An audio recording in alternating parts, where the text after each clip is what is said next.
សុស្ដីនេះគឺជារឿងការ install After Effects 2023តើមកយើងពន្លាតណាហើយយើងយក run app នេះតាំងថា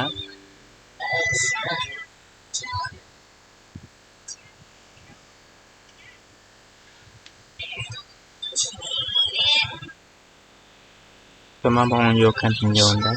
ឬខ្ញុំបង្ហាញអំពីរបៀបការដំឡើង Adobe After Effects 2023 plan នេះយើងខ្លោះចឹងយើងបិទសិនហ្នឹងហើយយើងកុំបើកវាហើយយើងបើកវាអត់ដំណើរការយើងត្រូវក្រាច់វាទៀតយើងពីក្រាច់នេះពីក្រាច់យើងទៅដាក់នៅក្នុង file វិញនៅក្នុង file After Effects ខ្ញុំ search យកនេះ After Effects ខ្ញុំមាន2ខ្ញុំយក2023 ខ្ញុំទៅប្រើខ្ញុំឡើង2023ប្រើសាកប្រើ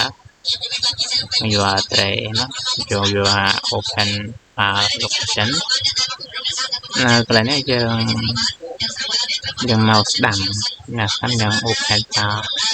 ដែលទៀតណាកន្លែងនេះយើងត្រូវការផាសវាចូល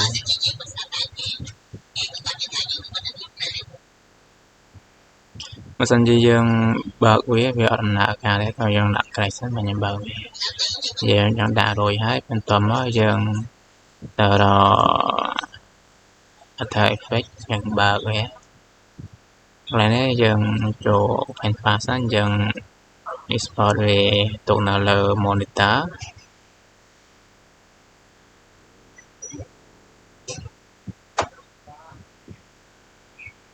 ហើយទុកវានៅក្រៅហើយយើងបើកវាសិនជាយើងអត់កណ្ដាក់ក្រាច់បើកទៅវា error កន្លែងនេះខ្ញុំចុច OK ហើយវាជាន់គ្នាជាមួយ After Effects 2020ហើយធ្វើតាមមក